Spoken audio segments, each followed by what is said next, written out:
Bonjour mademoiselle, c'est quoi l'apiculture? L'apiculture, c'est la production de miel.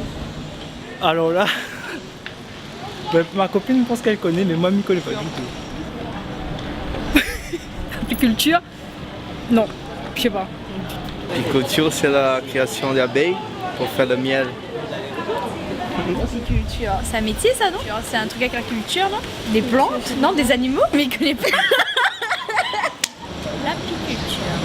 Ah non, je sais pas. Aucune idée. Bonjour les filles. Bonjour. C'est quoi l'apiculture? Quoi? L'apiculture? Bonne question. Bonjour madame, est-ce que je pourrais avoir 3 bonbons de miel s'il vous plaît? Merci. Bon, apparemment cette semaine, pas tout le monde a compris ce que c'était l'apiculture. Pas de panique, Kalouk et moi, on va vous emmener à la découverte de cette activité du côté de la petite île. Mais en attendant, moi, je déguste mon bonbon de miel. Catherine de miel, où le sourire c'est mon soleil. Catherine de miel, en mon cœur bleu comme le ciel. Bonsoir tout le monde, comment il est? Si Zati demande à Zot encore, c'est quoi le métier d'apiculteur? Restez avec nous car dans ce nouveau numéro de Zanimo Mag, nous sommes du côté de la petite île où Patrick Chopin nous a accueillis pour nous parler de son métier à la fois passionnant et quelque peu dangereux, mais avant tout sommaire. Au sommaire de cette émission, cette semaine, l'apiculture n'aura plus de secret pour vous grâce à Patrick Turpin de la Petite Île. Emeline, fidèle au poste, répondra à vos questions. Le furet, nouvel animal de compagnie encore méconnu, sera présenté dans le Zoom de la semaine avec Océane. Et on retrouvera les chiens et les chats à l'adoption avec l'ASPA. C'est parti. Bonjour Patrick. Bonjour Alexandra. Merci de nous accueillir à la Petite Île aujourd'hui. Vous êtes notre invité, vous êtes apiculteur. Est-ce que vous pouvez nous dire en quoi consiste votre métier, s'il vous plaît? Oui, en fait je suis apiculteur depuis à peu près une dizaine d'années, on va dire ça. Et le métier, c'est un métier extrêmement passionnant qui consiste principalement à élever des abeilles. L'élevage d'abeilles. L'élevage d'abeilles, voilà. Il y a des gens qui élèvent des moutons, des cabris, des chevaux ou autres. Et bien nous, c'est les abeilles. On peut dresser des abeilles? On peut pas les dresser, mais on va dire qu'elles sont bien élevées pour produire du miel. Voilà. Très bien, donc vous produisez du miel sur ce site à Petite Île. Quelle qualité de miel vous produisez justement? Ici, c'est principalement du litchi pendant la floraison de litchi, comme vous pouvez le voir. Mais en début d'année, on fait aussi du miel de faux poivrier, ou du bérode, comme on trouve sur le bord des routes.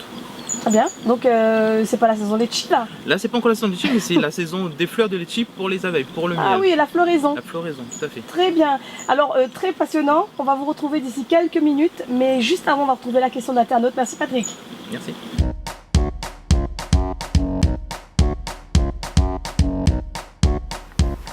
Bonjour Emeline, cette semaine c'est David de Sainte-Clotilde qui nous a envoyé sa question.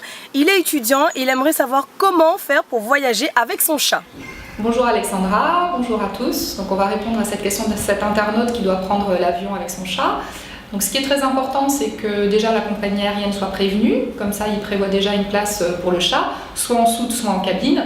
En général c'est en cabine quand il fait moins de 5 kg ou en soute quand il fait plus de 5 kg. Donc il faut se renseigner pour avoir une cage agréée. Ensuite, il faut qu'il soit à jour de ses vaccinations chez un chat typhus, coryza et leucose, et puis qu'il soit identifié. Donc soit une puce électronique, soit un tatouage. Et enfin, ne pas oublier, moins de 5 jours avant de prendre le départ, d'aller faire un certificat de bonne santé chez son vétérinaire traitant. Merci Emeline, et si vous aussi vous avez des questions, n'hésitez pas à les poster sur notre site www.zanimo.re. Allez Patrick, on se retrouve pour la suite de notre interview. Dites-nous comment vous faites pour obtenir un miel spécifique. Parce que vous avez choisi. Voilà, pour obtenir un miel spécifique, ce qui est important, c'est la floraison des fleurs. Donc si on veut du miel de litchi par exemple, on met des ruches dans un BHG litchi pendant la floraison de litchi uniquement, mais pas hors saison.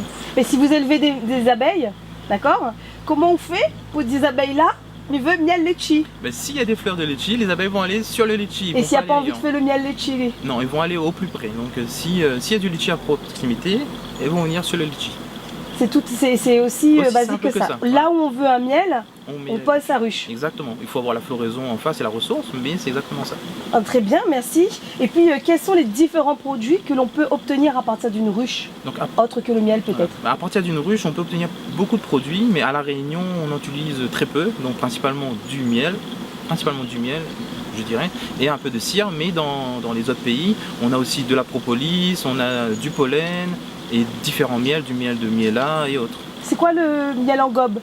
Les miels en gaufre, en fait le miel en gobe ça s'appelle, les gens disent ça à La Réunion, mais c'est des miels en gaufre, c'est-à-dire on prend dans la ruche un morceau de la gaufre, on découpe et on met en barquette pour Vendu tel que c'est. vendu. Mais c'est dangereux, c'est toxique. Ah bon? Il faut éviter d'en manger et d'en prendre. Et pourquoi c'est toxique alors? Expliquez-nous. Parce qu'il y a certaines fleurs qui ont des produits qui sont nocifs pour l'homme. Donc faut pas acheter n'importe quel miel en gobe Faut sur n'importe pas quel marché acheter- forain. Exactement, il faut éviter. Merci. Alors on appuie un instant sur pause et on retrouve Océane, notre passionnée, pour le Zoom de la semaine.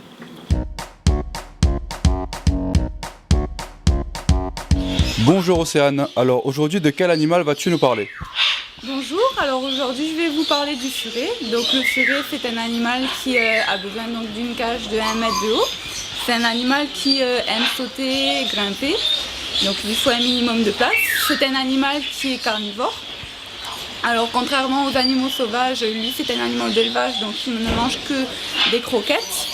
On peut lui donner également des croquettes pour chat parce qu'en fait si vous voulez au niveau des protéines c'est l'équivalent. Donc on ne peut pas lier à ça. Et au niveau de la litière, on ne met pas du copeau de bois comme pour les autres rongeurs, on met plutôt de la litière pour chat agglomérante car ça capture mieux les odeurs et ça c'est un animal qui a une forte odeur. Il y a possibilité justement d'atténuer cette odeur en faisant opérer l'animal auprès d'un vétérinaire, donc auprès d'un professionnel. Et on évite de lui donner trop de friandises car en fait il a tendance à grossir facilement. C'est un animal qui, une fois apprivoisé, est un animal très très agréable qu'on peut balader en laisse avec un petit harnais. On peut le mettre sur son épaule et se balader avec, comme un chien ou comme un chat. C'est un animal qui a beaucoup de caractère, qui a une mémoire qui est courte. Donc en fait à la base c'est un animal qui est plutôt agressif. En fait entre eux, ils se mordent pour jouer. Donc en fait ils ne comprennent pas que pour nous ça nous fait mal. Donc en fait il faut lui répéter plusieurs fois. Et en fait c'est avec du temps que ça va finir par s'imprégner dans sa mémoire. Mais vous voyez, celui-là par exemple est apprivoisé et il se laisse manipuler sans problème. C'était le Zoom de la semaine, merci. Patrick, on revient à nos moutons, plutôt à nos abeilles, du côté de la petite île. Tout à fait. Alors, de quoi est constituée une ruche? Les différentes parties de la ruche, s'il vous plaît. Donc une ruche, c'est principalement, on va dire, des grosses boîtes en bois, principalement, mais pas toujours. Il y a le corps, il y a un fond qui sert de plateau de la ruche, il y a le corps, et ensuite il y a des osses plus un toit, soit en tôle ou en bois. Et on a l'impression, alors dans Maya l'abeille, on voit les ruches, et on voit des petites portes et comme des pistes d'atterrissage et Nous, des décollages. Qu'est-ce que c'est? On n'a pas des portes et des pistes d'atterrissage, mais on a des portes, des pistes d'atterrissage. En fait, c'est l'entrée de la ruche qui est juste une petite entrée pour que les abeilles puissent rentrer, sortir plus facilement. Et quelles sont les différentes, alors dans une colonie d'abeilles, les différentes fonctions en clair qu'il y a? Voilà, dans une ruche, comme je disais, c'est une grosse caisse en bois, et à l'intérieur, on a des rayons, on appelle ça des rayons où les abeilles font leur gaufre, où il y a le miel, stockent le miel dedans. Mais ils ne font pas que ça. Donc il y a aussi des larves, des jeunes abeilles, des adultes, et il y a aussi la reine qui est là pour manager l'ensemble de la colonie. Ah, il y en a une commande alors? Il y en a une qui commande comme partout, c'est toujours une reine, donc voilà. C'est elle qui porte le pantalon, c'est elle qui commande? C'est elle qui porte le pantalon et qui commande. Très bien. Et j'ai une autre question également. Si on veut devenir apiculteur, qu'est-ce qu'il faut pour devenir apiculteur, voilà? Déjà, il ne faut pas avoir peur des abeilles, ça c'est une première chose. C'est pas avoir peur et pas être allergique parce que c'est assez dangereux si on ne s'y connaît pas. Mais après, il suffit d'aller dans un magasin, s'acheter une ruche, voir un apiculteur pour lui demander un essaim et bien évidemment des conseils. Et puis après, c'est parti, ça part tout seul. Il faut s'en occuper comme tout animal et puis voilà. Très bien, merci Patrick. On va retrouver la rubrique adoption.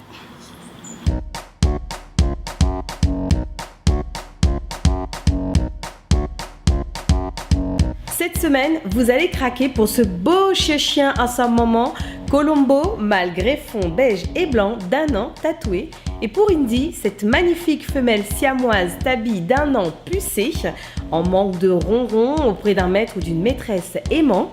Pour les adopter, appelez sans plus tarder le refuge du Prado à Sainte-Marie au 02 62 28 67 78 ou au 06 92 30 86 88.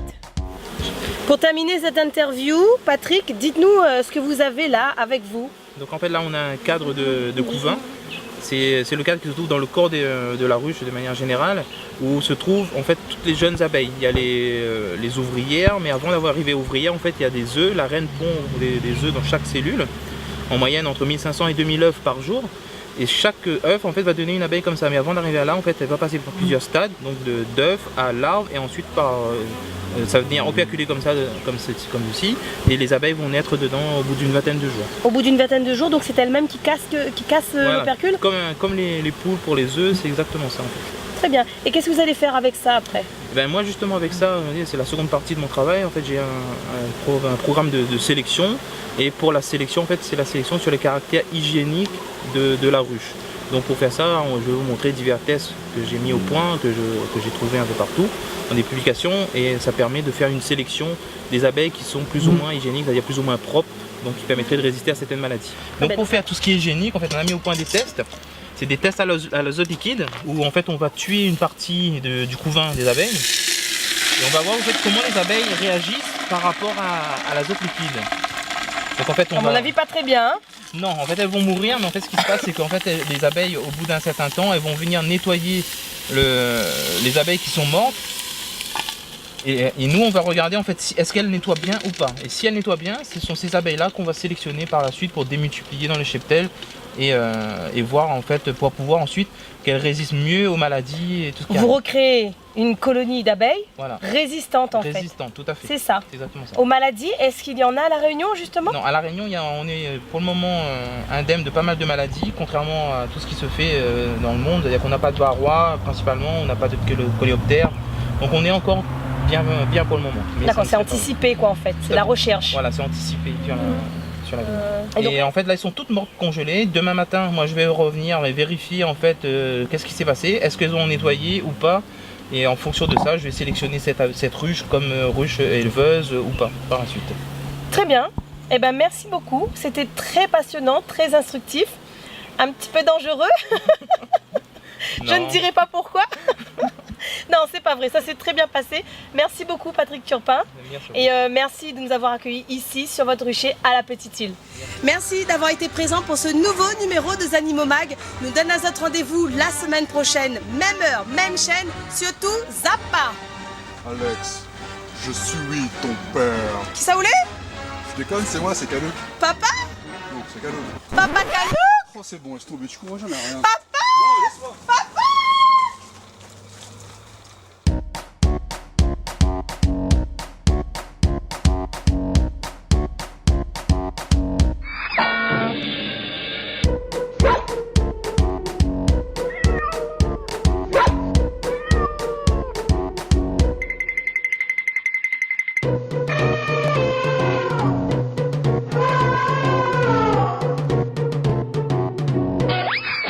Si vous êtes passionné de chevaux, l'Amicale des Cavaliers de l'Est vous donne rendez-vous les 29 et 30 septembre au Colosse pour la fête du cheval. Balade à poney, à cheval, en calèche, de la danse country et plein d'autres animations vous attendent. Appelez le 06 92 21 59 21 ou le 06 92 69 43 53.